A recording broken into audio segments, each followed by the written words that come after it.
Social media पर आपको जन जन की जानकारी, जैन जैन क्या करते हैं, क्या क्या होती है बात, अंदर की और बाहर की सबके साथ लाते हैं सुबह 8 बजे आपके पास सादर जय जिनेंद्र के साथ। शुरुआत करते हैं पालीताना से, जहां पर बार बार जैन समाज पे, अरे गुजरात की बात कर रहे हैं, चाहे गिरनार हो चाहे पालीताना, खूब कड़ के ये बहुजन समाज जो है उसके साथ विरोध में लेके खड़े हो जाते हैं। जहां पर यहीं पर हमारे खिलाफ मुकदमे किए थे, उसी पालीताना पहुंच गए बागेश्वर धाम के धीरेन्द्र शास्त्री जी, और उन्हें साफ सुनाई, खरी खरी उन सबको बताई जो जैनों और हिंदू भाइयों के बीच में एक प्रकार से दीवार खींचते हैं, डंडे दिखाते हैं, लड़ाई करते हैं। खरी खरी बात उन्होंने कहा, जैसे नदी और पानी का रिश्ता होता है, जैसे सांस और प्राण और शरीर का रिश्ता होता है, बस वैसे ही जैनों और इस समाज का रिश्ता होता है। सुनिए, एक अच्छी बात जब बोली जाती है पालीताना में, जब उन्होंने बोली, सुनिए धीरेन्द्र शास्त्री जी से।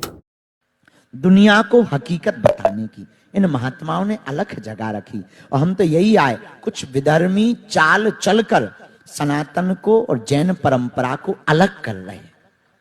हमारा उद्देश्य ये है, देखो भैया, अगर सनातन तन है तो जैन परंपरा उस तन के प्राण है, और प्राण के बिना तन का कोई मतलब नहीं।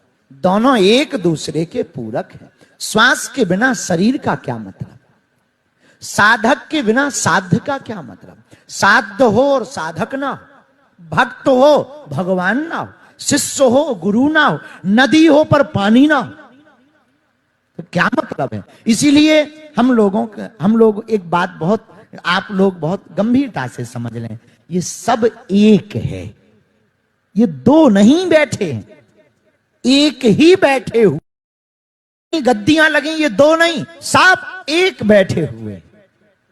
अब तुम्हारा नाम जरूर ये बागेश्वर बाबा, ये पूज्य मुनि जी नहीं, साफ एक बैठे हुए हैं। जैसे 20 घड़ों में पानी भरकर रख दो जून के महीने में, जिसमें झांकोगे उसमें सूर्य दिखाई देगा। अब इसका मतलब ये नहीं है कि 20 सूर्य हैं, सूर्य तो एक ही है, पर जिसमें देखोगे उसमें दिखाई देगा। वैसे ही सनातनी हम सब एक हैं ना। जैन परंपरा, हमारे श्रीमद् भागवत कथा के अंतर्गत प्रथम तीर्थंकर भगवान ऋषभ देव का वर्णन कितना प्यारा आता है। अरे और तो ठीक है, ऋषभ देव भगवान के ही वंश में जब भरत जी महाराज का प्रादुर्भाव की चर्चा आती है तो इस देश का नाम भी भारत पड़ता है, और उसका श्रेय भी जैन परंपरा को जाता है। ये सौभाग्य, लेकिन ये दो नहीं है, राम कृष्ण दो एक हैं, अंतर नहीं। जी हाँ, ऋषभ विहार आपने सुना तो था ना? अरे सुना नहीं, देखा होगा। यहीं पर बर्फ गिरी थी जब कैलाश पर्वत आया था ऋषभ विहार में, और फिर कहते हैं यहीं पर पावापुरी का तालाब बन गया था, जहां पर हमारे वर्तमान जिन शासक ने निर्माण, बस वही दो बातें। और अब वहां पर महानतुंग आचार्य रचित भक्तामृत स्रोत की आराधना चल रही है ना? जी हाँ, चल रही है। 5 तारीख को समापन है, और जिस दिन फिर अब की बार लंबा कार्यक्रम नहीं है, एक ही दिन, तारीख नोट कर लीजिए जी, 5 सितंबर को भव्य यहाँ पर 48 भक्तामृत पालकी यात्रा निकाली जाएगी, एक गजब के रूप में संतों के साथ, और बहुत कुछ होगा। ऐसी यात्रा जिसमें अगर भागीदारी बनती है तो कहते हैं बहुत कुछ मिलता है। पहले सुनते हैं किशनगढ़ में विराजमान आचार्य श्री सुनील सागर जी ने कैसे दिया आशीर्वाद, पहले वह सुनिए, बाकी बताएंगे बाद में। भक्तामृत जी का महामंगल आराधन करना, और उसमें भी 48 दिन तक लगातार भक्तामृत जी का विधान होना, और उसमें भी एक एक काव्य पर जो 56 अर्घ उपलब्ध होते हैं, उस तरह से अलग अलग दिन अलग अलग काव्य की आराधना होना, ये बड़ी अच्छी बात है। श्रावकों के शुभोपयोग के लिए उत्तम है।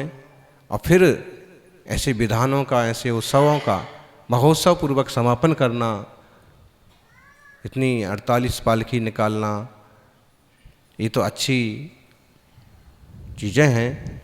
तो सभी समाजों को, सभी लोगों को इस तरह के क्रियाकलाप मिलजुल करके करना चाहिए। ऋषभ विहार की समाज को भी आशीर्वाद। आसमई सूर्य विहार के अंदर आचार्य श्री सौरभ सागर जी हैं, चतुर्मास चल रहा है उनका भी आपको सानिध्य मिलेगा इसके अंदर। और इस सुबह 8 बजे शुरू होगी 48 काव्यों की 48 पालकी, एक गजब के रूप में, अभिषेक के रूप में जो पुण्य मिलेगा।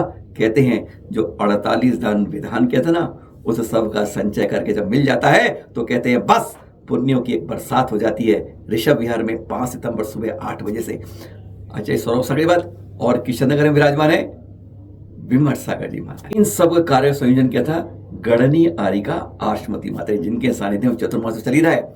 यह 48 दिन की भक्तामर की विधान की श्रृंखला चली थी। पहुंच गई थी सीधा किशननगर भी आचार्य श्री के पास, पाद प्रक्षालन किया, आशीर्वाद दिया। उन्होंने उनसे कहा तो उन्होंने कहा अगर अनुकूलता मिली मैं भी पहुंचूंगा। आशीर्वाद पूरा मिला और देखिएगा अब की बार मत भूलिएगा, आज नहीं कल नहीं होगा, इस बार एक ही दिन का है, सिर्फ 5 सितंबर प्रातः 8 बजे से 48 काव्यों की 48 पालकी कैसे होंगी क्या होंगी, बस उस दिन इंतजार करना होगा। एक बार जो आएगा वह ठहर जाएगा और जो नहीं आएगा वह पछताएगा। बस मौका आपका है गणनी आरिका आश्मती के सानिध्य में, और साथ में 5 सानिध्य मिल रहा है आचार्य श्री सौरभ सागर जी का। हो सकता है आचार्य विमर्श सागर से संग आ जाए, कहने को क्या है। कल ही दिल्ली के कैलाश नगर में आचार्य श्री सुबल सागर जी के सानिध्य में एक मीटिंग हुई बरासो तीर्थ के संवर्धन के लिए। कहते हैं जानते हैं बरासो आप, भिंड में मेहर गांव के अंदर जो है, वहीं जहां पर महावीर स्वामी जी का 3 बार समोषण आया था वर्तमान जिन शासन का, उसका उद्धार हो रहा है। और जब पुराने तीर्थों का उद्धार होता है तो कहते हैं बहुत कुछ अच्छी बात होती है।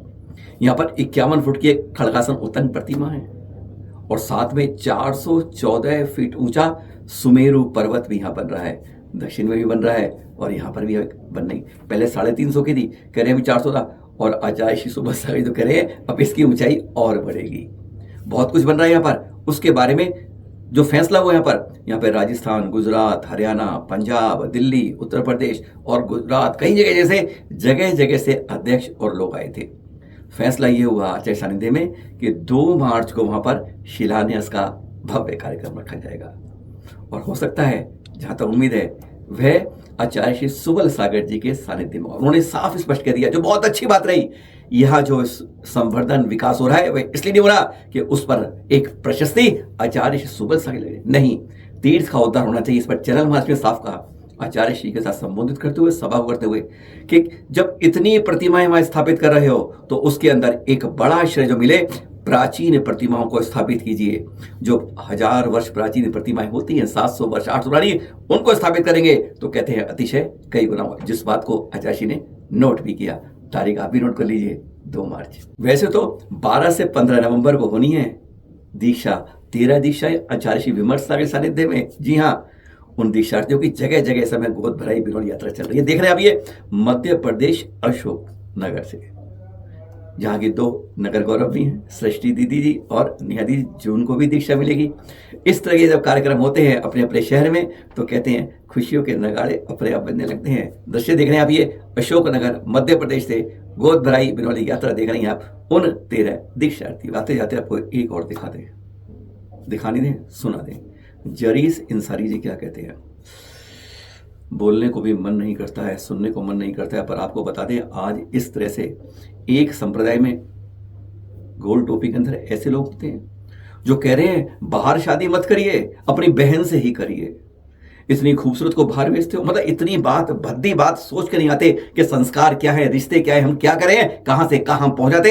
एक बार सुन लीजिए, सर पकड़ लीजिएगा इसके बाद, क्योंकि फिर मिलेंगे हम आपके पास 8 बजे रात को आपके पास। सादर जय जिनेंद्र। पर हाँ, जय जिनेंद्र इसलिए किया है क्योंकि सुनने के बाद मन नहीं करता कि आपसे फिर मिलेंगे 12 घंटे बाद। सुनते जाइए। ये कितनी बड़ी बेअक्ली की बात है, ये कितनी बड़ी बदअक्ली की बात है कि लोग अपनी बहन से निकाह न करें और दूसरे की बहन बेटी के साथ निकाह कर रहे हैं, जबकि बहन अपने भाई के मिजाज को जानती है, उसके मिजाज से वाकिफ है, वो जानती है मेरे भाई का गुस्सा कब आता है, वो जानती है कि मेरे भाई का गुस्सा कैसे दूर होता है। एक बहन अपने भाई के मिजाज से अच्छी तरह वाकिफ है, वो खूबसूरत भी है, वो हसीन है और जमील भी है। लेकिन ये कितनी बड़ी बदअक्ली की बात है कि एक भाई अपनी खूबसूरत बहन को और हम मिजाज बहन को छोड़कर दूसरे की बहन से शादी कर लेता है और अपनी बहन को किसी दूसरे के हवाले कर देता है। जबकि फिर आगे लिखता है जब हमारी बहन हमारे लिए खाना बना सकती है, हमारा परेशानी में सर दबा सकती है, हमारे लिए बिस्तर बिछा सकती है, हमें दवा खिला सकती है, हमारा मजबूरियों परेशानियों में हमारा ख्याल रख सकती है, तो फिर शादी करके उसके साथ जिनसी तस्कीन और जिनसी लज्जत हासिल क्यों नहीं की जा सकती है। और आगे वो लिखता है, ये कितनी बड़ी बेवकूफी की बात है कि अपनी हसीन और जमील और खूबसूरत सरमाए को और हसीन और जमील बहन को किसी दूसरे के हवाले कर दो और दूसरे का कबाड़ खाना उठाकर अपने घर पे ले आओ। ये इसी अकल का नाजायज फायदा हुआ। और मैं पूछना चाहता हूं आपसे, आप लाख कहिए कि समाज इजाजत नहीं देता, ये इजाजत नहीं देता, वो इजाजत नहीं, ये सब कहने वाली बात है, लेकिन मुझे ये बताइए कि अकल के तौर पर उसने कौन सी गलत बात कही थी। अगर अकल ही को आप दखल देंगे और हर चीज अकल से सोचेंगे तो आप बताइए अकली तौर पर इसमें क्या बुराई है कि मैं अपनी खूबसूरत बहन को किसी ऐसे इंसान के हवाले कर दूं कि जिसकी जिंदगी से हम वाकिफ नहीं है, जिसके गुस्से गर्मी से हम वाकिफ नहीं है, जिसकी राजदाराना जिंदगी से हम वाकिफ नहीं है, हम अपनी बहन को उसके हवाले कर दें और दूसरे की बहन को हम ले आए जिससे हम वाकिफ नहीं है। आप बताइए अकली तौर पर अकल क्या कहती है।